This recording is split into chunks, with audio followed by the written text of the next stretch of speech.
broadcasting as well. And let's see.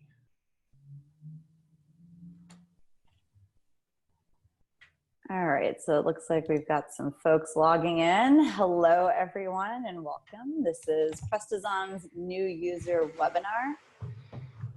Today, we're going to be helping you better understand Prestozon from a new user perspective and how to onboard your accounts. We're going to share more with you about our automation and our analytics and how to get the most out of your ad budget, and share some tips and tricks so that you've got the fundamentals for success. We're going to talk through our one-click campaign setup, which can help save you hours and make sure that you get started with best practice campaign structure. We'll talk about keyword rules to promote your converting search terms and negate costly search terms, and bid automation to help you keep on top of your bid management, as well as search term isolation, which is our advanced Amazon advertising strategy that we enable you to leverage within Prestozon, which was built from the ground up for Amazon advertising. So before we get started with our content today, just wanted to take care of some quick housekeeping. If you have any questions, we definitely want this to be an interactive session. So if you have any questions, you can probably see that there's a little Q&A button. So feel free to type your questions. If it's too complicated to type and you prefer to ask the question, just raise your hand and we can make sure that you're unmuted to go ahead and ask your question. We will also save some time at the end to cover Q&A, but feel free to ask as we're going through the content if there are relevant examples that we can highlight for you. My name is Sanez, and I'm the Chief Revenue Officer at Prestozon, and I manage our agency and larger multi-brand advertiser partnerships. And I'm joined here today with Dirk, who's our Head of Partner Support and Ad Strategy. And with that, I think we've covered all of the housekeeping. So I'm going to jump in and share a couple of getting started pointers before we hand it over to Dirk to really dig into the ad strategy. So you should be able to see the Prestozon website. And for those of you that have not yet connected, good news, it's not too late to just click the get a free trial. One of the big values that we provide is that we save a lot more data than Amazon, and we also store your bid history. So at a keyword level, you can go back over time from the day that you connected to Prestozon and actually see your bid history. It's really easy to get started. You can just hit the get a free trial button, and we're going to take you to a login with Amazon screen. We use the Amazon advertising API to connect, and we inherit all of the permissions. So if your email is connected to the ad account, it's pretty simple to just log in just as if you're shopping on Amazon. So I'm going to jump into our platform now. When you first land in Prestozon, you're going to land on our analytics tab. We're all data people here, so we think analytics are just as important as automation. And in the upper right-hand corner, if you're an agency and you have multiple accounts connected to a master email address or your email address, you can hit this drop down right here, and then you can select the different accounts that you want to look at. So I'm just going to select this other account real quick. And if you are on our basic free trial, the next step is just to hit the upgrade button. And as an agency, we can provide you a specific code. Anyone else can also request a code and just hit the upgrade button and select have a referral code, and you can actually enter that in for a 2-week free trial. So with that, I'm going to jump back to our demo account. And I'm going to show you one more little feature before I hand it over to Dirk for the serious stuff. So when you have lots of accounts that you're managing, no one really wants to remember the Amazon ad account numbers. So you can come to the little cog here and you can just hit rename, and you can enter in the name of the brand that you're partnering with. And then it makes it a lot easier for you to find those accounts in your drop-down menu when you have a long list of them. And that's what I really wanted to cover, is kind of the getting started basics. So Dirk, I'll turn it over to you for the walkthrough.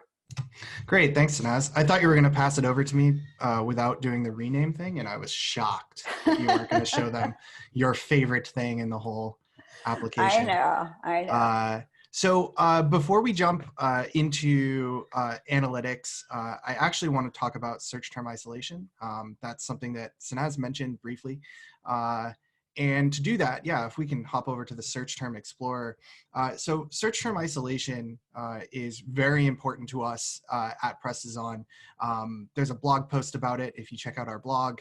And I think it's actually sticky at the top of our blog, so it's always at the top.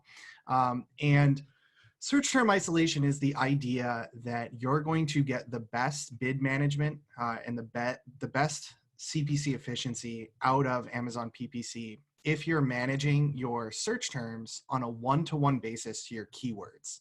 And so that means that your search term is your touch point with the customer, right? That's what they're actually typing into the Amazon search. But then you can only manage bid on keywords, right? And so what you're going to try to do is have this one-to-one relationship between the keyword and the search term so that when you're managing bid on a particular keyword, you're also just managing bid on one search term. And so you can see here as Sanaz is expanding out the keyword breakdown expansion, there we've got, what is that, Magician's Hat? Yeah, Magician's Hat has a one-to-one relationship, search term to exact match keyword. And so this is going to be the best way to manage your bid on an account because these are now connected and you don't have to worry about managing multiple keywords on a single search term, because if you do that, then you run the risk of just shifting impressions from keyword to keyword. So say you have two keywords both at 50 cents and they're running at a certain impression rate. Well, if you drop one of those keywords to 45 cents, then chances are all those impressions are just going to shift to the keyword that's still at 50 cents. And guess what? You haven't actually saved any money because you're just shifting those impressions to the same bid level. And so that sort of thing will always happen when you've got multiple keywords firing on a single search term. And then the other side of it is if you have one keyword that's possibly a broad keyword and it's firing on a lot of different search terms. And as the best way to see that is actually to switch over to the Keyword Explorer. And just now you can sort of see as I go through this, the sort of ability of Prestozon Analytics to just sort of jump back and forth and think about these concepts, and you can see it showing up in the analytics.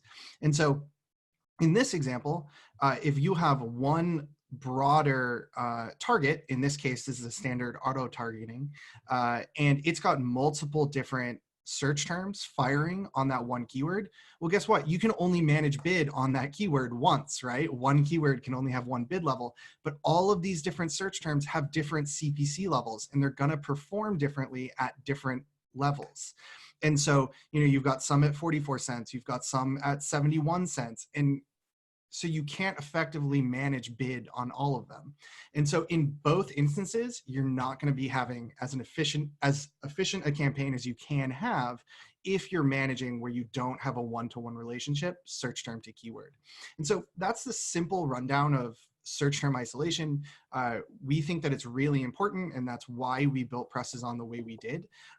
It's not the only strategy that works with Prestozon. It's also not a strategy that lives in a vacuum, right? You might have other strategies, but always, keeping search term isolation in mind, we think is really important. And so, you've already got a sense of our analytics just by seeing how easy Sanaz can maneuver around as I explain what search term isolation is. But there's other things you can do with it. You can export your keywords as Sanaz is showing here, and you just put in your email address and it will send you a flat file based on the parameters that you have going on in the Explorer at the moment. You can see search term level, keyword level, ad group, campaign, and then charts. The keyword and search term level explorers are the place that I spend the most time. This is where you can really dig into the nitty gritty of what's going on in your account.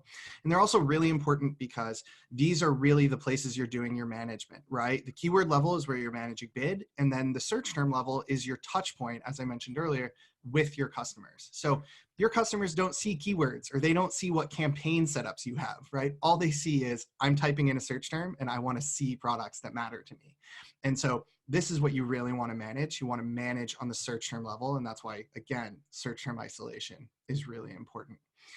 This search term explorer is a really unique view. This is not something that you're going to get with a lot of tools. Most tools have a top-down approach. You can look at campaigns, and then you can break down into ad groups and keywords, and then finally search terms. But you can't look across an entire account and see what's going on the search term level across all of your campaigns all at once. That's exactly what our search term explorer is doing. And so when you see, for instance, and this might help, Sanaz, if you could close out keywords and open up campaigns. Yep, exactly. You knew what I was going to ask. We've done a few of these. I'm here for you. So as you can see, what you'll typically be able to see in a tool is, okay, I've got black top hat and I can see it in Magician's Hat Auto. And then you'll have to go into Magician's Hat Research and see it there as well. You don't get to see it across the account. And that's what our search term explorer allows you to do, so that you can get isolated and so that you can make sure that your search terms are only showing up in the places that you want them to show up. I often tell a story. I was doing an account audit, and I found that a search term that used to be one of their most valuable search terms was no longer showing up. And the reason it wasn't was because simply they put it in the wrong campaign. And they were able to open this up, and within 30 seconds, they realized why they were losing. I think it was something ridiculous, like $17,000 a month in sales. And it was simply because they had a search term, they had it in the wrong place, and most other tools wouldn't have allowed them to see that that was the problem. And so this is Derek, really that's a great point, because I think anyone can provide you software, but that's probably a great place to say, we don't want to just provide you software, but we want to provide you strategic support. We don't provide managed services because we don't want to compete with our partners. But if you need help getting going, or you need just another set of eyes on a campaign, you can always reach out to support, and we can have our team just take a quick look to make sure that you're set up properly for success. Yeah, absolutely. I mean, we're providing a tool, but the tool is only as good as how well you know how to use it. And so we want to make sure that all of our partners are set up for success, and we're happy to help in that regard for sure. So the Search Term Explorer, really, really cool just in terms of analytics. There is also a lot of great functionality around it. You might notice the neg or lightning bolt button next to all the search terms. You can actually use this to, right at the click of a button, create negative keywords for underperforming search terms. And so if you go through the Search Term Explorer and you see, oh, hey, this search term black top hat isn't performing as well as I'd like, I can come in here, click the neg button, and create the negative exacts that I want to create. It gives you the option to create them in the specific ad groups you want to. And so it gives you a lot of options there. So there's also functionality there. The lightning bolt, by the way, does that without that little pop-up screen. So it will just go through and do a bunch of defaults. So, it's super valuable, but it's also, you have to sort of pay attention when you're using that. I feel like we should show a real example. I feel like I showed an example where there were way too many orders. Too positive. Yeah. It was too good. So this is much worse. You don't really have enough data, but you could hit the neg button here and it might make a bit more sense. And for a lot of our partners, this is a business decision. So rather than negating a keyword, they might just reduce the bid and see if they can get some lower cost inventory from Amazon, where the ACoS actually would work out for them, as opposed to the current bid that they have, where the ACoS isn't performing to their targets. Absolutely. And you might say, hey, you're an automation tool. Why don't you do that for us? And we actually do. So a little later, we'll talk about rules, and we do have negative keyword rules that will help you try to find underperforming search terms and negate them. But our rules are fairly conservative. And so we have a lot of accounts that maybe want to be more aggressive with their negation strategy. And so you can use the Search Term Explorer to supplement the automation rules that we also have. In addition to that, other functionality on analytics, if we pop over to the Keyword Explorer, we can show how you can go and edit bid on keywords as well. And so bid is managed on the keyword level. And so if we look in the Keyword Explorer, we can see a little magic wand next to all these keywords. And if you click that magic wand, it's going to bring you to the keyword details page. The keyword details page is really powerful in a lot of ways. Most importantly, it will show you your bid history. Bid history is something that's not saved by Amazon, but it is something that's saved by Prestozon. So when you start with us, Amazon saves 60 days worth of general sales and spend data. And so we'll bring all of that 60-day history in, and then we will also start storing your bid history starting when you sign up with us. And so if you're with us for a year, you'll then have a year's worth of bid history that you can go back and check. Bid history is really important to Prestozon.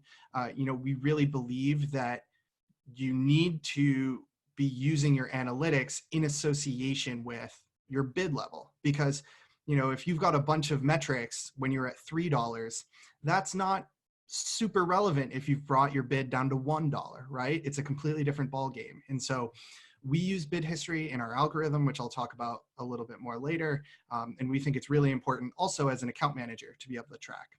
In addition to that, you can change your current bid. So you can go in and set the bid to whatever you'd like and update it. This is test data, so I don't think that it will update, but you can hit set bid if you want. I'm not going to do it. I know it's not going to do it. Okay. So that's other functionality that you have on the analytics side of things. Up top, or go ahead. Derek, we store this bid history even on the free accounts, right? We do indeed. And so, okay, great. If you're checking out Prestozon and you're on the free account, we are going to bring in your data and we are going to store bid history. And so you'll have that. And so if maybe you're in the vetting process or if you're looking at different things and you're not sure if you want to sign up, we always suggest, you know what, you might as well sign up. We'll store that stuff for you. And then in 90 days, when you're finally ready to make your business decision and you inevitably come over to us, we're going to have 90 days worth of data rather than having to start from scratch. So just keep that in mind as well. Yeah, it's a great point. And I think the only other thing that I'd highlight here is that this experiment, so we look at bid management as an A/B test. So to Derek's point, we don't want to average together a bunch of different bids over some arbitrary time frame. So normally for an actively managed account that's not demo data, you'd probably be running at 7 days or less. This has been 105 days, so that's definitely not typical, but just wanted to point that out since this is not probably what you would be looking at if you were actively managing an account. Yeah, and so what we'll do is we look from the last time, the time of the last bid change, and we're going to take the metrics just from there and make an informed decision based on what's going on with your account right now. A lot of other tools will look at a set amount of time, right? 7 days or 14 days or 30 days. But the problem there is if you go 30 days, 29 of those days you're using $3 as your bid amount, and then one day you use $1. The 29 days isn't relevant to what's going on now that you're at that $1. And so that's why we always want to use the most current and most accurate and most relevant data. Great. Where do you want to go from here? Oh, the last thing I want to do is I do want to show this sort of overall stuff on analytics. So just highlight charts and some other filtering things that you can do. And so we do have charts. You can set up different metrics and see what's going on in your account. This is a great place to look at the general health of your account to see, is my spend going up or down? What's going on with my ACoS? You can do a lot with filters as well. So you can filter by ad type, whether that be sponsored product, sponsored brand, sponsored display. You can also filter. So a lot of times you might have different ASIN verticals that you want to focus on. And so you can filter by that and look at what's going on. Yeah, so you can search and add that. Also, if you scroll down, Sanaz, if you want to go over to campaigns, because it usually works better on that side, and then type in, say magic. If you have like a keyword for your nomenclature, you can actually go down to the bottom and say search for all campaigns containing magic, or maybe you want to look at all your auto campaigns. So there's a lot of different options you can do with your filters. You can also do different date selections. There's just, a ton of power that you can get out of the analytics alone. Wait for it, Derek. This is another one of my favorite features. You can just hit the return button if you want to select a whole bunch of them. All right, back to you for the important stuff. Hotkeys. All right, so that's analytics. And if anyone has any questions on analytics, please feel free to throw something in the QA. Next, we're gonna hop over and we're gonna talk about the campaign manager and the one-click campaign setup. So this is the campaign manager Prestozon, and here's the one-click campaign setup. The one-click campaign setup is the best way to create search term isolated campaigns. And so as we've mentioned, search term isolation is really important to us, and we want to make it easy for you to create a search term isolated campaign. And so we just got a question about clarifying isolation, which is perfect because as we talk about the one-click campaign setup, I'll go through the rules that's really going to hopefully drive home what isolation means. And so this one-click campaign setup, as you can see, Sanaz has put in black capes as the product group name. And if you look to the right, as we edit things, you're going to see that show up in the preview. So you can see what we're doing as we're adding these things. Similarly, if she goes down to SKUs to advertise and she puts in our first SKU, you can see that it's showing product ads and sort of build up as they come in. And Derek, maybe just to take a quick step back, I think when you're naming the campaign for the product group name, we generally recommend grouping together products that are going to have similar search terms, right? That's kind of one of the keys to search term isolation is, you don't have to separate things too much, keep it really simple and keep all the products together that are going to have similar search terms until you feel the need that, the data is telling you maybe you should break it out for some reason. For example, branded search. Yeah, so we actually, again, have we have a couple blog posts on this topic, actually. And yeah, we absolutely think that you should always try to group as much as possible. The reason for that is, first, it's a lot easier to get more complicated from a simple setup than to start complicated and then try to simplify. Second, there is some relevant parsing that Amazon will do automatically. And so what's going to happen is if you have separate campaigns, Amazon is still going to have to choose which of your ASINs to display, right? If you're in the same campaign, it's also going to have to decide which of your ASINs to display. And so either way, Amazon is making that choice. So A, you might as well go simpler because they're going to be doing that same decision making either way.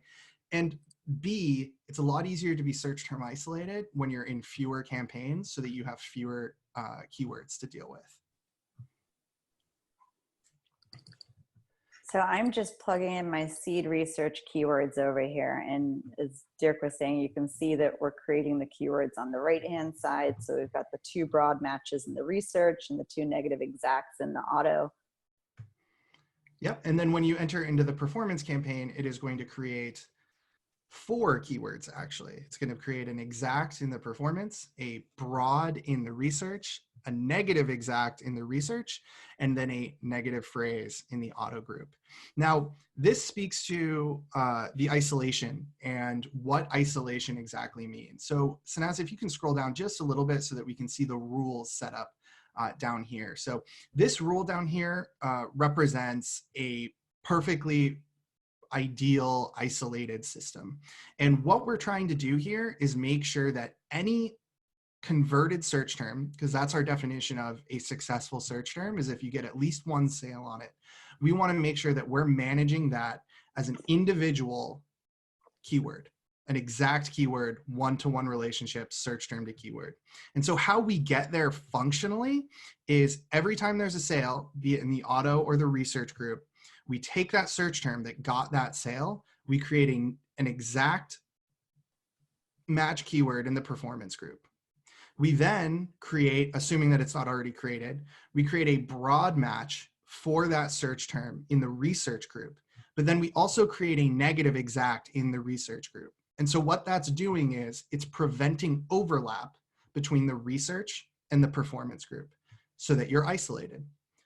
So Derek, basically it prevents you from competing against yourself, right? So we're adding the broad to the research, but we're adding a negative so that it basically nulls each other out. And the only place that you're spending money and bidding on this now performing keyword or search term is as your exact match in the performance group. Is that right?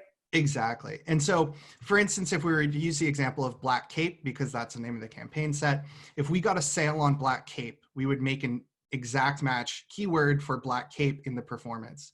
We would make a broad match keyword for Black Cape in the research, and then a negative exact for Black Cape in the research. And so what that would do is, in the research, you'd be looking for other things. So Black Cape set, Black Cape kit, magic Black Cape, things like that.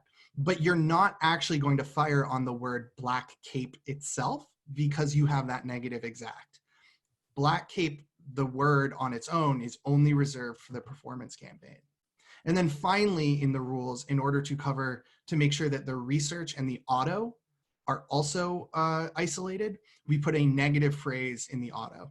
And if you're wondering why we don't do negative broad, it's because negative broad keywords don't actually exist, right? So the broad and the negative phrase are as covered as you can get. So that's sort of additional explanation on search term isolation. There's also, I just want to go over some quick customization options that you can also do in the Oneclick setup.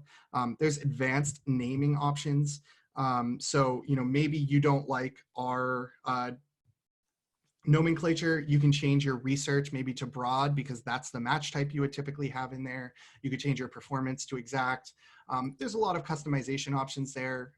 Also at the bottom, there's customization options for your budget, for your ACOS target, which goes into bid automation. And so I'll be chatting about bid automation and a little bit more on how that works in a little bit, as well as your budgets, your default bid. There's other specific things you can do, whether or not you want to automate these things by default. Our automation is optional. So if you want to set these rules up or you want to set up our bid suggestions, all of that stuff is going to run on the program and you will see it in what we call the suggestions tab.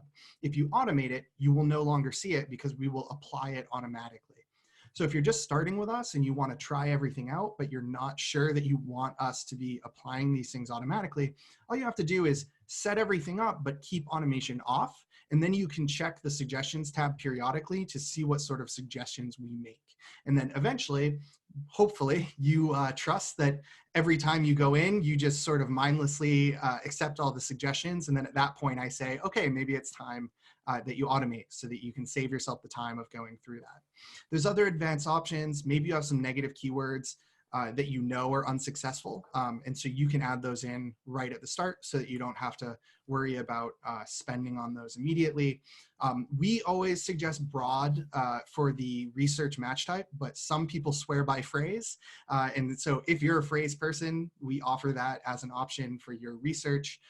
There's some other things like whether or not you want to do negative phrase or negative exact in the auto campaigns.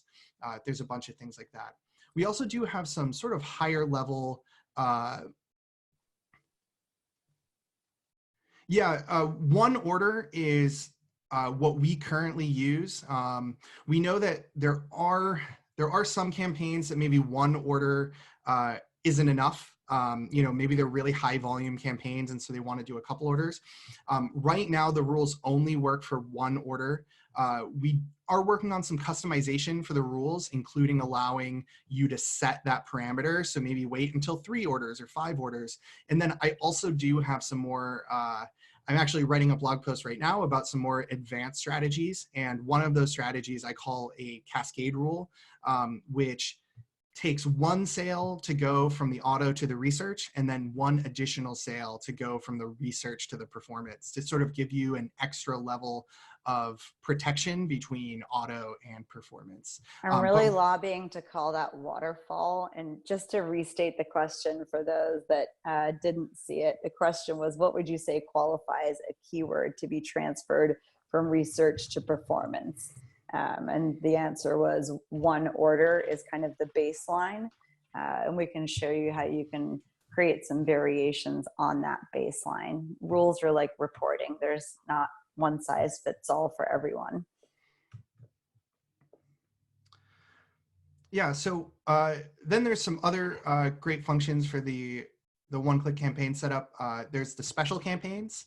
And so this is additional campaigns that can give you a little bit more functionality. And so typically this is used for branded campaigns. And so I think by the default, it will come up as branded. Yeah, and so what this does is it actually adds 2 more campaigns. So you can set up a branded research and a branded performance. And what this is going to do is, again, you can see the preview showing what we're doing. And we're creating a branded research and a branded performance campaign.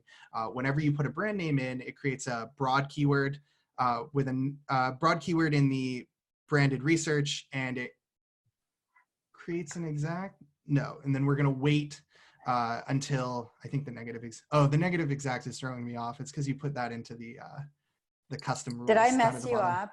Oh. No, it's fine. You put a negative keyword in the SP advanced options. And Oh so yeah, I don't usually do that. I know. Yeah, it's sorry.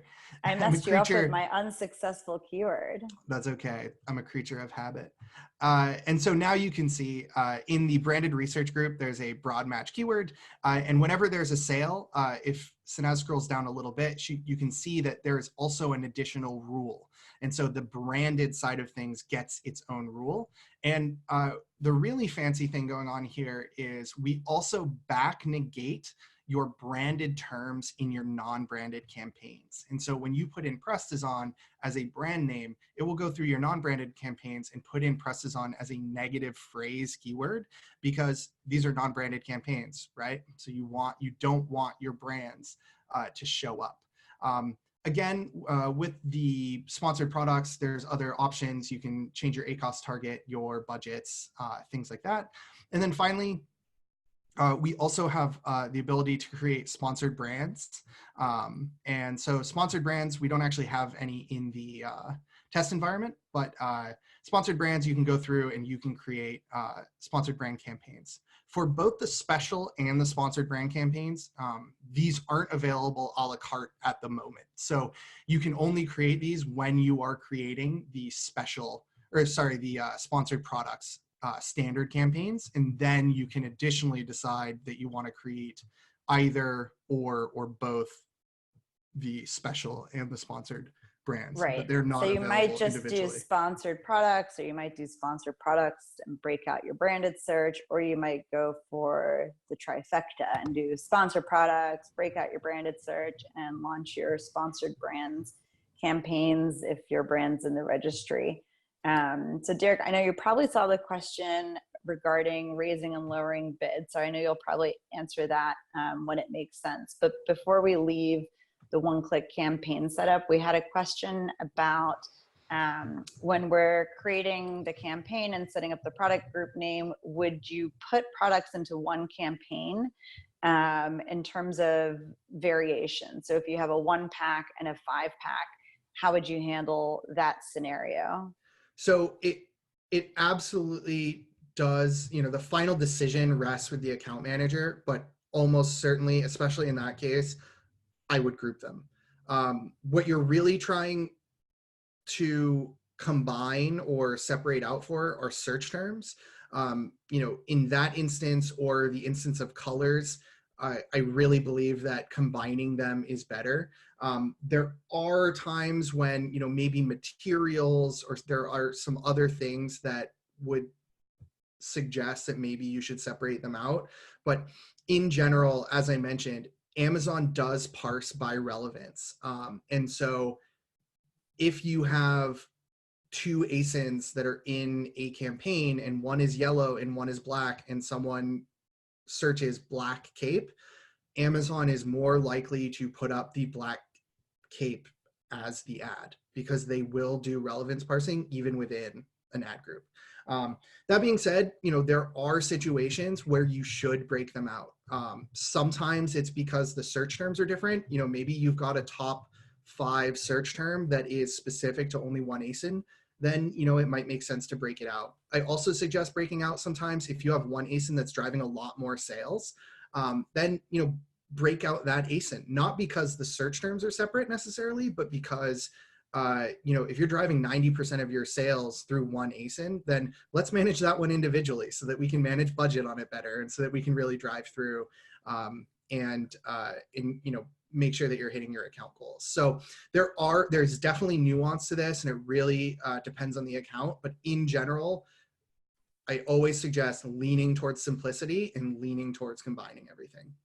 Okay, so a follow-up question is, how would you handle it if you had a customer that had 100 separate SKUs? And I'm guessing the answer is going to be similar. So 100 separate SKUs, not variations, they're all car mats, for example. And each car mat is for a different model of vehicle. Would you set this up in the Oneclick campaign setup all together or separate, as most of the keywords are going to be similar but also different? So Sanaz, can you actually go back to the blog? Because there is a recent, you're in the search term, if you go back to like the blog in general, there is a new blog post up that's advanced strategies for ASIN isolated, where is it? Advanced Amazon PPC strategies for isolated ASIN campaigns. So again, in general, I always think that you should group whenever possible. If you really find that you want to separate out, there is a way to set up campaigns, a lot of them in an isolated manner. And so this post that's live on our blog now, I think we released it last week or maybe earlier this week, goes into what you can do to set that up. And so basically what you would be doing is you would set up a generic campaign that is just your, in this instance, car mats or capes, magic, or the example we use in the blog post that we can use now is magic wands. So you would set up a generic campaign set of magic wands, and then you would set up specific ASIN campaign sets, not just like, but very similar to the branded campaigns that we were talking about in the Oneclick setup. And so what you would do is you would only put your unique search terms in those unique ASIN campaigns, and then you would negative phrase them out in all the others. And so it's a pretty complicated structure. It's not for everyone. It's not for the faint of heart, but you can set up a really isolated ASIN specific account, fairly effectively. The question is whether it's worth that complication, but there are definitely accounts where it would be. Yeah, our golden rule is always to try and keep it simple, because simple accounts with fewer campaigns are easier to control, manage, and scale. But there are definitely situations where it may make sense to break things out individually. And anytime you've got questions like that, just let us know, and we're happy to have a look and give you what we would recommend, and you can take that into consideration. All right, so we've answered that question. We still have the bid question outstanding. I don't know if you want to. Yeah, so we're kind of at the end of the Oneclick setup. So we'll switch over to suggestions so I can show you that. But in the meantime, I'll talk about kind of bid automation and our philosophy. And so as I mentioned when we were looking at analytics and the keyword detail page, we use the data from your last bid change. And so when we do that, the length of time that we use and that data during that length of time, we call an experiment. We call it just because it's a convenient term, but we also call it that because we do believe in experimentation. And so we actually very much support if you are looking at a keyword and you're like, all right, well, this has been at $1, but I think there might be some, a really good sweet spot up at $3. Chances are our automation isn't just going to jump all the way up to $3 just to take a look up there. But if you as an account manager want to do that, the beauty of the fact that we're not using the baggage of the previous bid before you make the change and all those metrics is when you throw it up to that $3 to see what's up there, we just start managing from there. And so if it doesn't work, then we're just going to keep bringing your bid down because it's expensive and it's not getting you any sales. And so we'll start managing the bid down. if it does work, and now that you go up to $3, you start getting really high conversion clicks and you're getting sales and you're getting all of this good successful stuff, then we'll just manage from the $3 mark, because that's where you are now, and those are the metrics we're using. And so I very much support, account managers going in there, and it's kind of like the robots that they've got going out now, where you can see the videos of like people kicking them or pushing them, and then they like stabilize. That's what I suggest doing with our bid algorithm is, throw a monkey wrench in there, kick it up $3, kick it down, do whatever you want as an account manager, and it will pick up from there. And that might mean bringing the bid down because it's not working, or it might mean even raising it more, or, doing something else based on the metrics that are coming in. But we will definitely handle that. And that's, part of what we're designed around, is being able to just change it up and see what's going on. It's also really helpful for like seasonality. If you're in a situation where you want to bring bid up, maybe for the holidays, things like that, as soon as you do that, we'll start managing at that higher bid. And then, sometimes I tell people, maybe download a bulk operations file from Amazon, and, set it up so that you raise all your keyword bids for a bit, and then you can bring it back down really quickly with the same sheet. And so if you do something like that, it's not really going to mess with our algorithm, because we'll just start from when you bring it back down, or we'll start from when you bring it up. And so, it's very flexible like that. I will note that if you checked out our holiday benchmarking, bid and CPC actually doesn't go up that much in the holidays. So again, everyone gets sick of it, but we say, hey, we've got a blog post for that. Check out the holiday season benchmarking, and pretty interesting insights. Spend definitely goes up, but other than a couple days, CPC doesn't really. So, you don't necessarily have to raise bid, but there might be, you might be in a industry where that might be necessary. So that's sort of the answer on the bid changes. So as I mentioned earlier, you can automate or not automate our rules and our automation. If you don't automate any or all of those things, then you will see suggestions in the suggestion tab. And so right now we're looking at bid suggestions. Bid suggestions will come up for exact match keywords, broad match keywords, whatever you have going. We will also now show you bid suggestions for product targeting.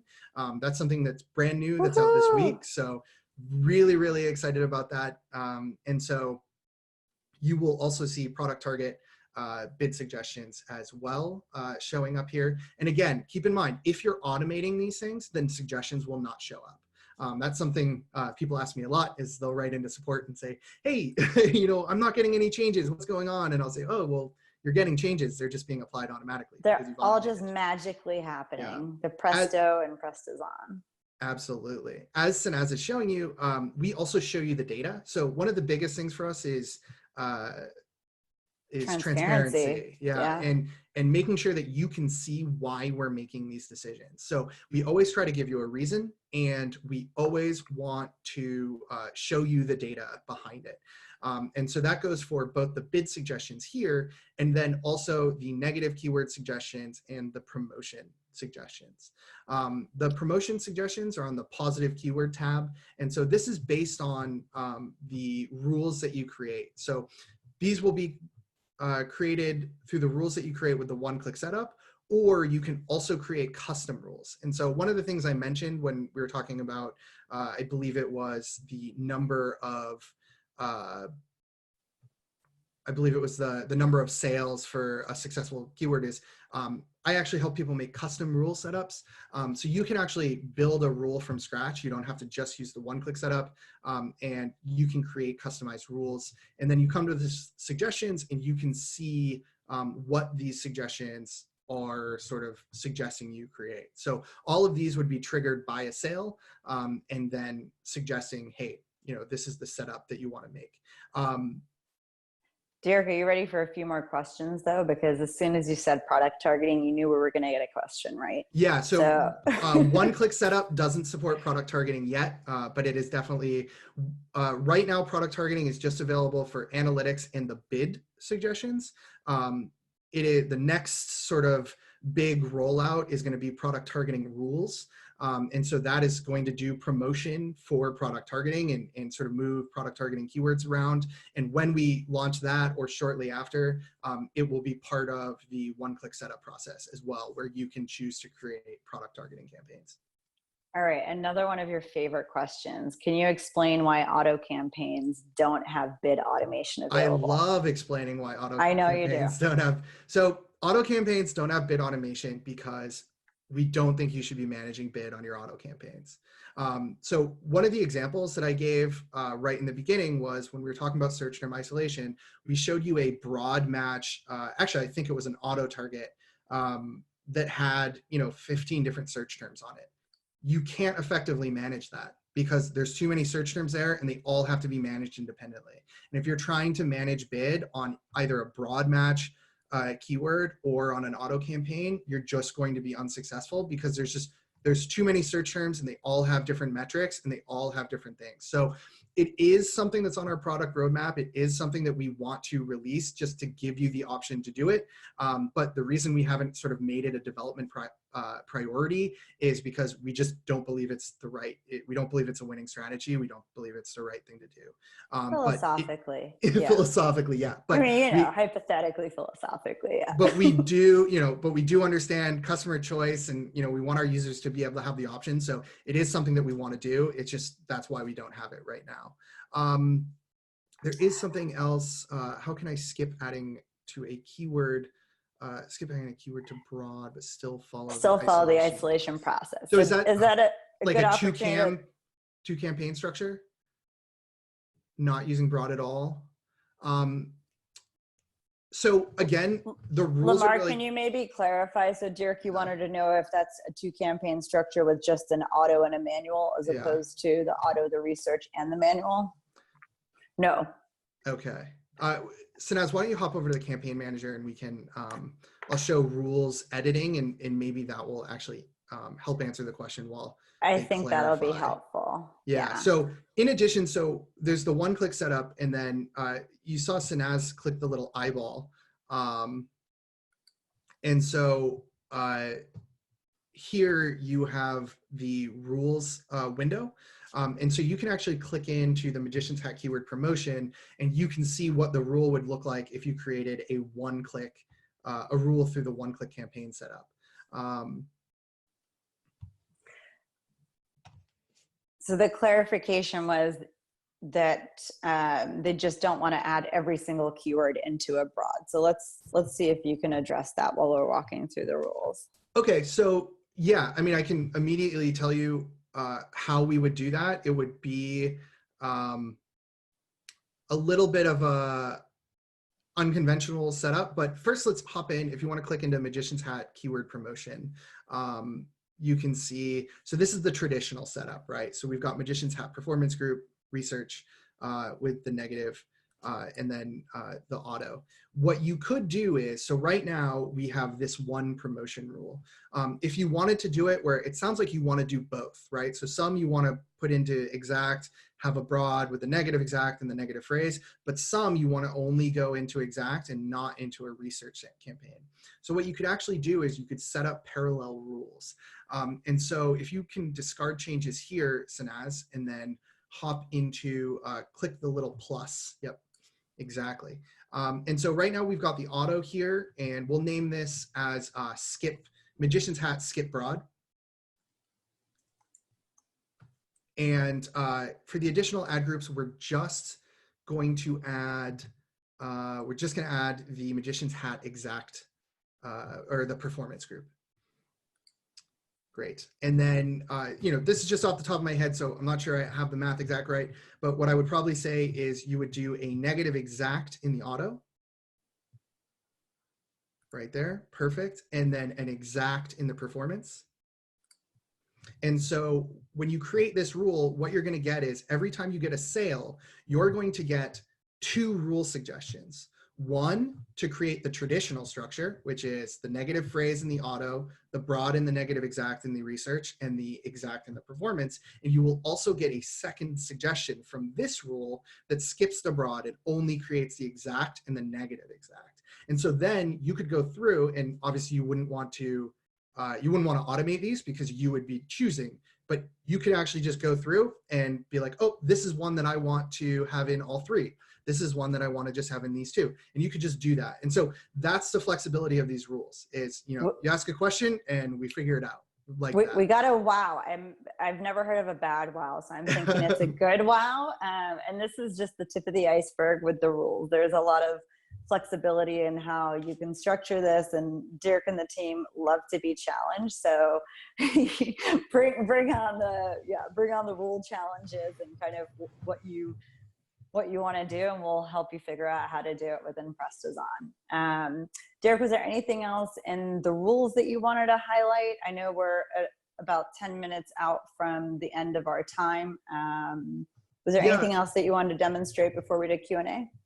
Yeah, there's only one other thing that I wanted to talk about, and we sort of talked around it a little bit, but I just wanted to say a little bit more about our negative keyword rules. So if we go back to the suggestions, so here's an example of the negative keyword rules right here. And then you can see the suggestions just by clicking the little 2 there, and it will bring us over to the suggestions tab so that we can see these.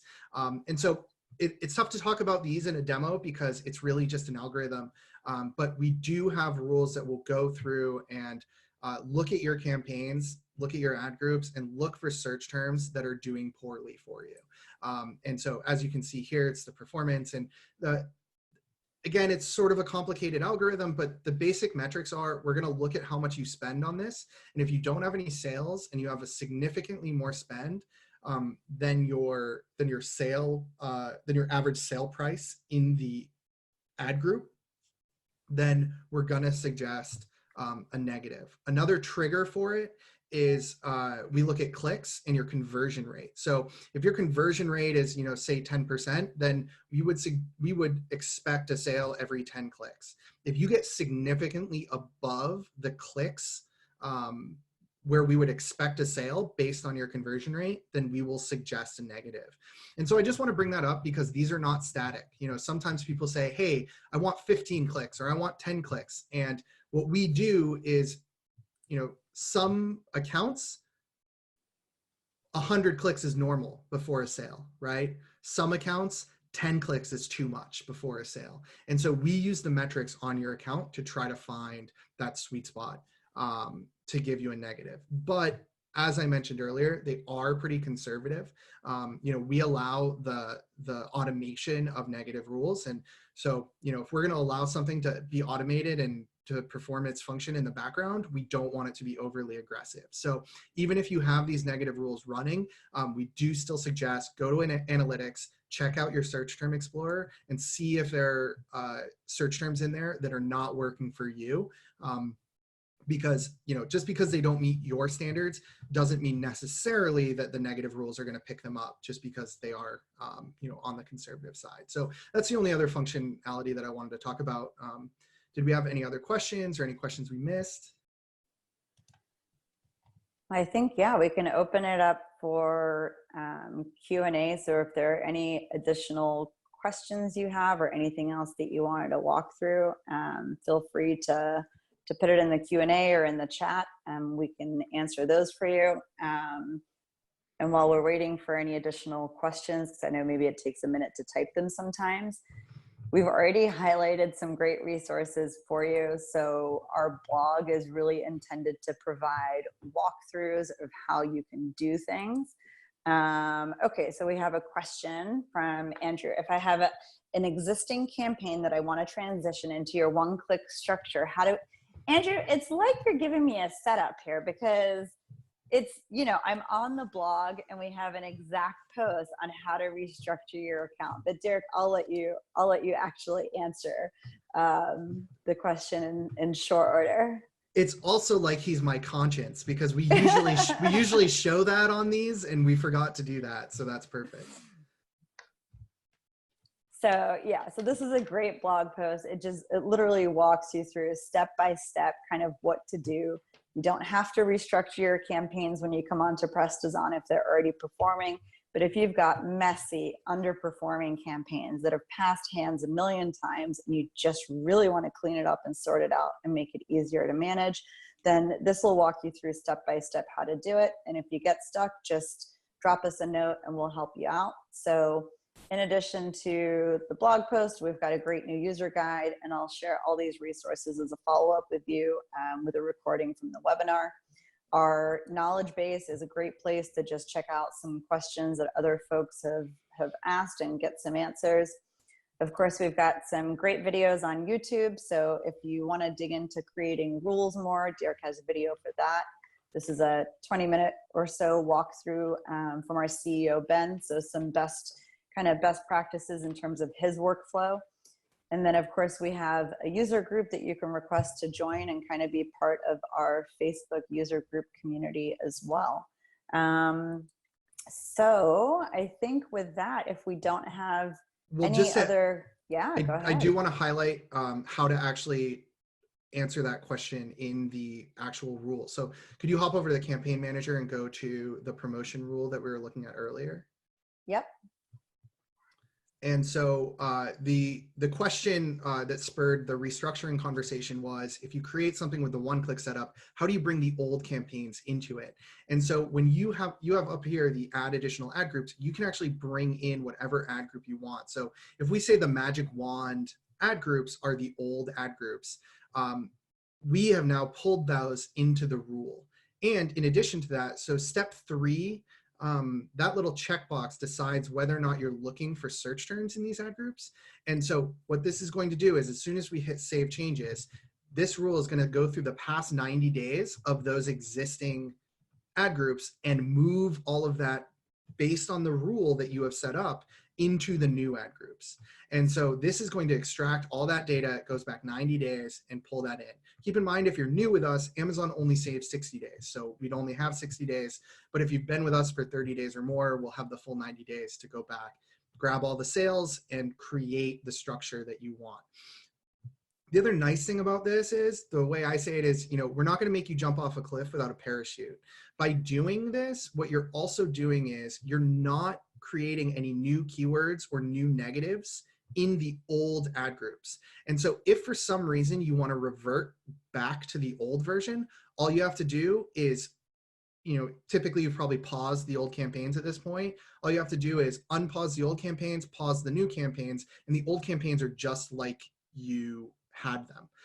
I do see sometimes people go into step 5 and they create negative exacts in the old campaigns. That's something you can do if you're really confident about doing it. But the problem with that is you can't revert back easily, right? Because you're now creating negative exacts in those old campaigns. So I suggest just pausing them and leaving them alone. And then you can always revert back, if you ever want to. That's a great point. And so we do have one more question or 2 more questions. Okay, so will this also bring in the bids as well as the keywords? So just sticking with the rules to finish that out. Sort of. So the bids, we determine initial bid based on the CPC of the search term that got the conversion. And so what we're going to do is, so if you've got a CPC of $1 on that search term, we're going to take that combined, it's sort of a complicated algorithm now that I'm saying it out loud.